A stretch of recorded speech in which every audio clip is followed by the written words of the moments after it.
के ऊपर ना शुरू हमने कहाँ से किया कि जी सच फ्यूल जो कि हमने कहाँ से डिराइव करने हैं, बायो मास से डिराइव करने हैं। बायो मास से यहाँ पे हम क्या मतलब ले रहे हैं, बायोलॉजिकल मटेरियल ले रहे हैं। बायोलॉजिकल मटेरियल्स में हमारे पास काफ़ी सारी चॉइसेस हैं, हम जो भी चीज़ें चाहें तो यूज़ कर सकते हैं।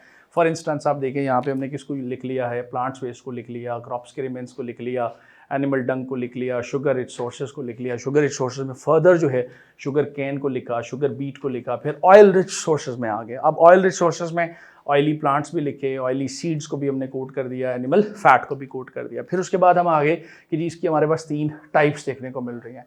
अब टाइप्स में कौन कौन सी चीज़ें हमने कोट की हैं, कौन कौन सी, नंबर 1 बायोडीजल है, नंबर 2 बायो गैस है, नंबर 3 पे हमारे पास बायो एथेनॉल है। अब सबसे पहले हमने किसके ऊपर बात की है, बायोडीजल के ऊपर। बायोडीजल को हमने किसका अल्टरनेटिव कंसिडर किया है, स्टैंडर्ड डीजल का। इसको बनाने के लिए जिस वेस्ट को हमने प्रेफर किया है वो ऑयली वेस्ट को प्रेफर किया, और जिसके लिए हमने कहा कि यार ये मल्टीपल चैम्बर्ड इक्विपमेंट है हमारे पास जिसको हम यूज़ कर रहे हैं। सबसे पहले आप यहाँ पे इस चैम्बर के अंदर, मिक्सिंग चैम्बर के अंदर आप चीज़ों को मिक्स कर रहे हैं, और मिक्सिंग के लिए आप फैट को डाल रहे हैं, यहाँ पे सल्फ्यूरिक एसिड को ऐड कर रहे हैं, राइट।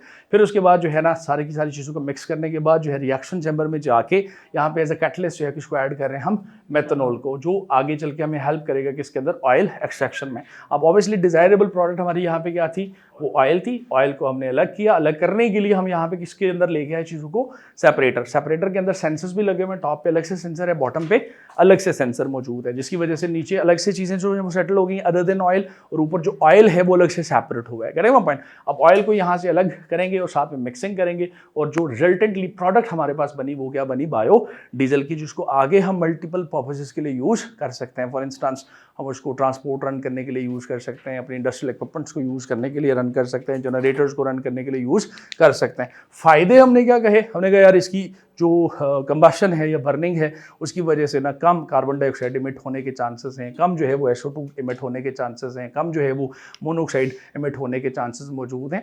अगर हम ये चीज़ें कर लेते हैं तो इन्वायरमेंटल जो डिग्रेडेशन है, यानी कि जो एयर पोल्यूशन है, यानी कि जो ग्लोबल वार्मिंग है, यानी कि जो क्लाइमेट चेंज है, यानी कि जो स्मोक का प्रॉब्लम है, यानी कि जो एसिड रेन का प्रॉब्लम है, ये मसले भी हमारे एड्रेस होंगे, और साथ साथ जो हमारी नीड्स हैं उनको भी हम सेटिस्फाई करने की पोजीशन में आ जाएंगे। लेकिन एट द सेम टाइम दूसरे नंबर पे आप डोमेस्टिक पर्पसेस के लिए किसको प्रेफर किया आपने, आपने कहा जी बायोगैस है, और बायोगैस के लिए हमने यहाँ पे किसको ड्रॉ किया है, बायोगैस प्लांट को। प्लांट को यूज़ करते हुए ये हमने कहा कि ठीक है इसके डिफरेंट पार्ट्स हैं, फीड स्लरी है, देन पाइप है, देन स्टॉपर्स हैं, देन सारे का सारा डाइजेस्टर है, इसके अंदर हम वेस्ट को डिपॉजिट कर रहे हैं, और यहाँ पे बायोलॉजिकली जो है वो बेसिकली चीज़ें क्या होनी है, डिकम्पोज।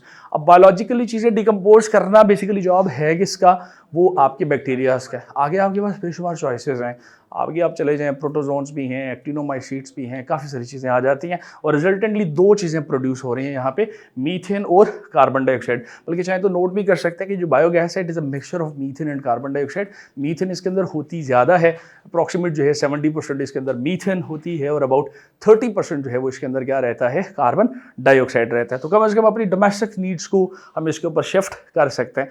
अब वही बात आ गई कि अगर हम 4-5% चीज़ें 4-5% चीज़ें बायोगैस के ऊपर शिफ्ट कर लें, 4-5% चीज़ें बायोडीजल के ऊपर शिफ्ट कर लें, 4-5% चीज़ें बायो एथेनॉल के ऊपर शिफ्ट कर लें, और बाकी भी हमारे पास रिन्यूएबल एनर्जी रिसोर्सेज हैं, जैसे कि सोलर आपने कहा, हाइडल है, टाइडल है, जियोथर्मल है। तो ये जो दुनिया सारी में हम एक्सटेंसिवली डिपेंड कर रहे हैं किसके ऊपर, फॉसिल फ्यूल्स के ऊपर, हाइड्रोकार्बन्स के ऊपर, उनके यूज़ को हम क्या कर सकते हैं, कम कर सकते हैं। क्लियर हुआ?